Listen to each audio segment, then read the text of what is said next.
Watch my hand. I'm holding a $2 plastic tube, nothing else, and I'm about to spend 2 minutes cleaning this entire tank. No bottle, no powder, no cap coming off anything, no smell of chemicals hitting the air. I'm going to press this tube into 3 specific corners of the substrate, squeeze it twice, and in under 2 minutes, the water in front of you is going to be clearer than it was before I started, and I have not touched the filter, the plants, or the fish once. My name is Isamu Yoshida. I am a third-generation koi breeder in Niigata Prefecture, Japan. I have not used a chemical water clarifier in my tanks in over 30 years, and I clean every one of them in less time than it takes to make a cup of tea. If 2 minutes with no chemicals sounds like a claim someone is exaggerating, stay with me, because I'm about to show you exactly why the chemical bottle on your shelf was never solving the actual problem in the first place. What I'm going to teach you is a 2-minute daily habit using a tool that costs about $2, a simple turkey baster or aquarium pipette that keeps your tank cleaner than a weekly chemical dose ever will. Not faster cleaning, not easier maintenance. I mean, your tank stops accumulating the waste that turns into ammonia in the first place before it ever becomes a problem you need to treat. This is not a new invention. Aquascapers here have used a version of this method for decades. The reason nobody sold it to you is that there is nothing in a $2 plastic tube for a chemical company to put their name on. I learned this from my father, standing in front of our family's display tanks when I was maybe 12 years old. He never used a gravel vacuum on those tanks, not once that I can remember. He used a short length of tubing, and every morning before he fed the fish, he would spend a minute or two drawing waste out of 3 or 4 specific spots, always the same spots, always before feeding, never after. I asked him once why he didn't just do a big cleaning once a week like everyone else. He said a big cleaning once a week means you let the problem grow for 6 days first. Small and constant is not weaker. It is just quieter. I did not understand what he meant until I was much older, and I have done it exactly his way ever since. Most people think a dirty tank needs a big intervention, a full gravel vacuum, a chemical clarifier, sometimes both at once. Here's what that actually does. When you drag a gravel vacuum through your entire substrate, you're not just removing debris, you're tearing through pockets that have gone anaerobic, oxygen-starved zones under the surface where trapped gas and bacteria have built up between cleanings, and releasing all of that into the water column at once, along with disturbing the beneficial bacteria colonies that took weeks to establish on that same substrate. What actually causes ammonia spikes in a tank is decomposing waste. Uneaten food, fish waste, dead plant matter, sitting long enough to break down, which can start releasing ammonia into the water within about a day. The fix isn't a chemical that neutralizes ammonia after it's already there. The fix is removing the waste before it has time to decompose at all, in small amounts. Constantly, so it never accumulates enough to spike anything, and without disturbing the rest of the tank's ecosystem to do it. That's the entire difference. A chemical clarifier treats the symptom after the fact. 2 minutes with a tube prevents the problem from forming in the first place. Tell me in the comments, when was the last time you did a full gravel vacuum on your tank, and how long did it take you? I want to see how many of you are spending 20 minutes a week doing what 2 minutes a day could prevent entirely. This method traces directly back to the modern nature aquarium movement, pioneered here in Japan by Takashi Amano starting in the 1990s. Amano built his entire philosophy around minimal intervention, the idea that a healthy planted tank should be disturbed as little as possible because every time you tear through the substrate, you're undoing weeks of biological stability the tank built on its own.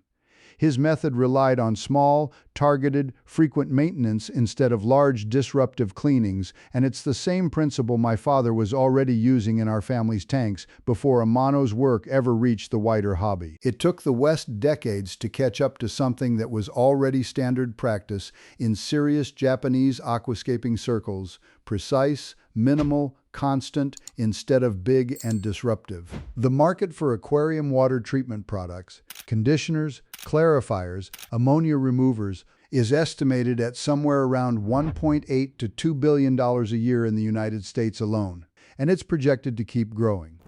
That's an entire industry built on a simple pattern. You have a water quality problem, you buy a bottle, the bottle runs out, you buy another one. None of that is a conspiracy. It's just how the business works. But a $2 tube you use for years without ever replacing it doesn't fit into that business model at all. There's no subscription in a turkey baster, there's no repeat purchase in a technique. This isn't a secret method locked away somewhere. It's simply never been profitable for anyone to put in front of you, because the entire industry only makes money when your tank has a problem to treat, not when it never develops one. Here's the line I want you to remember. Every chemical bottle you never have to buy again is a business that just lost a customer. What you need costs about $2 to $8. As easy as it sounds, you only need a turkey baster or a dedicated aquarium mold pipette. Either works. That's genuinely the entire list. How I do it: first, before you feed your fish, look at the tank and identify 2 or 3 spots where waste tends to collect. Usually corners, behind decorations, and any low-flow area where the filter current doesn't reach. This is always roughly the same handful of spots in any given tank. Second, position the tip of the tube just above the substrate at the first spot and squeeze the bulb gently to release a small burst of water directly at the debris. This loosens waste without you needing to jam the tube down into the substrate itself. Third, release the bulb slowly right over that same loosened debris. This draws the waste up into the tube. Fourth, move to your next spot and repeat. For a typical tank, 3 to 4 spots is usually all you need. Fifth, discard the small amount of water you've drawn out. This is a few ounces, not a bucket, so it does not need to be treated as a water change. Do this once a day, and the whole process takes under 2 minutes. One thing I want to be direct about: do not push the tube deep into a heavily planted substrate. You'll damage root systems and disturb bacteria colonies you actually want to keep intact. Stay at the surface. Target visible debris only. And I want to correct a common misunderstanding directly. This does not replace your regular water change.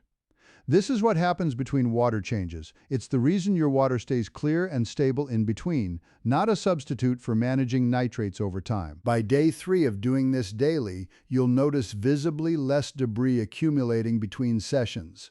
By day 14, most tank keepers notice they need far less deep cleaning because waste simply never gets the chance to build up. By day 30, many people doing this find their full gravel vacuums have become close to unnecessary altogether, occasional, not routine. But stay here, because the timing detail I'm about to show you is the part that makes this technique actually work, and almost nobody mentions it. Here's what almost nobody tells you: when you do this matters as much as how you do it. I do this before feeding, never after. If you clean after feeding, you're removing food your fish haven't eaten yet, along with the old debris, and you end up underfeeding them without meaning to. If you clean before feeding, you're only removing what's already broken down from the previous day, and your fish get their full meal completely undisturbed a minute later. It took me years of doing this the wrong way around before my father pointed it out, almost as an afterthought.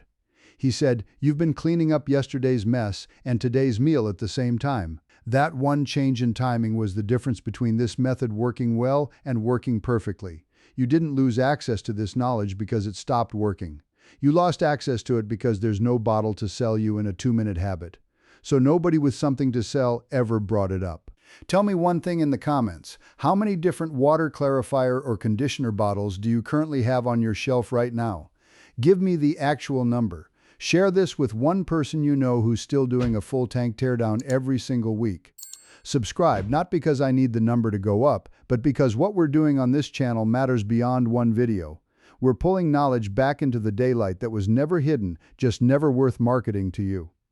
The next video I'm putting together is about the test kit sitting next to your tank right now, and why the numbers it's giving you might not be telling you the truth. I'll show you exactly how to check it when that video drops. Subscribe so you don't miss it.